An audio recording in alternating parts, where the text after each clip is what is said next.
기업이 저는 다 정치적으로 타살당하고 있다고 생각하고요. 이거야말로 생존권 투쟁이기 때문에 여기 저기 그 소상공인 대표 협회에서 나와 있고 29일 날 살려달라고 아우성을 치시겠다고 그러는데 정말 이렇게 폭압스러운 경제 정책을 쓰는 나라는 없다라고 저는 생각을 하고요. 역대 정권마다 공기업식 하나씩 절단내는 기기를 합니다. 그래서 노무현 대통령은 토지공사를 아주 대부실 기업으로 만들었고요. MB 정부 때 수자원공사가 빚이 늘었는데 이번 정부는 그냥 전력 관련된 에너지 관련 회사들을 완전 부실 기업으로 그냥 1년 만에 만들고 있습니다. 홍영표 원내대표가 대기업들 연장 지르는 소리를 많이 하시는데요. 두 분이 번갈아가서 그럽니다. 김상조 위원장하고 홍영표.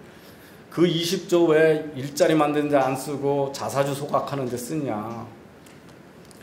자사주 소각하는 데 쓰게 만든 분들이 집권 여당입니다. 삼성그룹의 최고 경영권을 갖고 있는 대주주들한테 경영권 뺏겠다고 나서니까 자기 지분 높이려고 자사주 매각해가지고 소각하는 거고요. 삼성전자의 외국인 지분이 52% 정도 됩니다.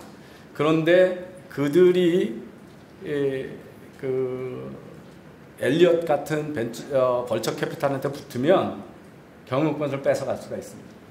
그러니까 그들한테 잘해줘야 되는 거거든요. 그런데 경영권이 안정이 돼서 그 순환출자 같은 것들로 엘리엇보다 훨씬 많은 지분이 있으면 외국인 개인 투자자들한테 잘 보일 필요가 없죠. 그래서 본인들이 국민연금 가지고 경영권 뺏을 것 같다. 삼성생명에 삼성전자 의결권을 제한하겠다.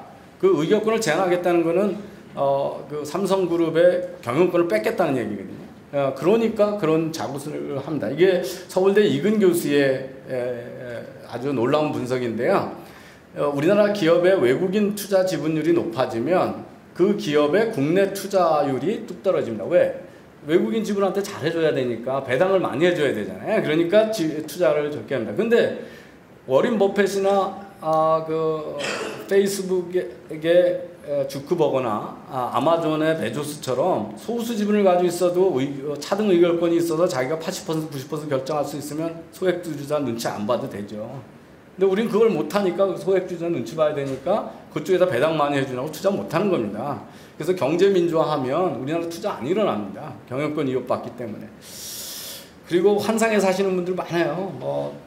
중소기업 위주로 가야 된다. 기술력 있는. 그게 하루아침에 됩니까? 저 독일 이런 데는 길드 체제에 의해서 200년, 300년 동안 축적된 기술을 가지고 만든 건데 일본도 못하고 미국도 잘 못하는 건데 유럽 같은 국가를 금방 만들 수 있는 것처럼 환상을 하고 있고요.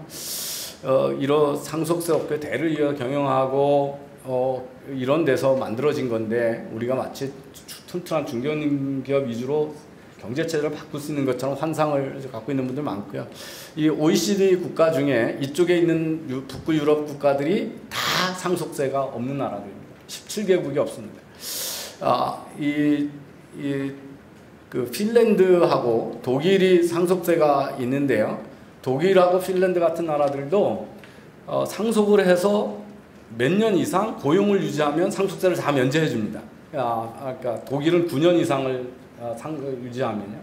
그러니까 우리 같은 편법을 잘 안 쓰는 겁니다. 경영권 보호를 위해서. 제가 이 복지 늘리는 거에 대해서 왜 선진국이 되면 경제가 더 빨리 성장 안 하고 점점 낮아지냐 이걸 당연시 여기는데요. 그 설명 잘 못하거든요. 그런데 최근에 이겁니다. 먹고 살만 하면 복지가 엄청 늘어나요. 복지가 전체 GDP에. 그러면 경제가 천천히 성장하게 된다. 왜냐하면 정부가 많이 통제하게 되니까요. 그래서 이게 그 이론인데요. 그 중에 여기 이제 한국이 이렇게 솟아가고 있습니다. 그래서 여기 보시면 여기 이 최근에 나온 글인데 한국이 과거 한 50년 동안 너무 성공적인 사례였는데 최근에 너무 분배에 집착해가지고 상당히 걱정스러운 추세로 가고 있다. 이런 게 나옵니다. 이게 워낙 재정 팽창이 너무 많아지기 때문에요. 그래서 경제 자유도를 축소하고 있고요. 우리나라에서 시장보다 정부가 더 공정하다는 착각 속에 정부가 우리나라의 최고의 갑질을 지금 하고 있습니다. 그래서 주택 거래도 다 금지시키고 뭐 통신료도 결정하고 카드 수수료도 저는 어제 깜짝 놀랐습니다. 카드 수수료를 개인 택시 기사들의 카드 수수료를 낮춰준다.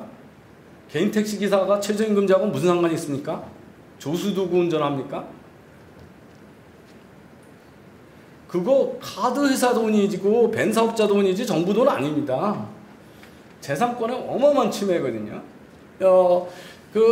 다 이런 식으로 해서 자유는 이 땅에 존재하지 않습니다. 공정만 존재하고요. 자유도 없으면 성장 못하는 거 있고요. 우리나라 자유들 제가 어떻게 정부가 특정 기업을 얘기해서 지배구조가 지속 가능하지 않다고 그러고 대한민국에서 삼성처럼 성공한 기업이 어디 있다고 그게 지배구조가 지속 가능하지 않다고 그러죠. 그 다음에 주력 주식 아닌 거 팔아라.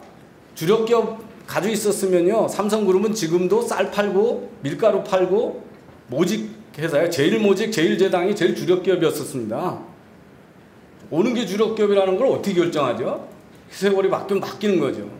그 다음에 비상장 주식 갖지 마라. 자유시장 경제에서 개인이 돈 가지고 주식 사는데 비상장 주식 갖지 마라. 이게 어디에 있는 권한이죠? 금융위 금감원에서 툭하면 저축은행 금리를 소급해서 낮추겠다. 금융회사가 공기업입니까? 이런 것들 국토부가 얼마 전까지만 해도 진에어 면허 취소한다. 법인이 잘못을 저질렀습니까? 저는 지금도 이해가 안 돼요. 신규 노선하지 않겠다.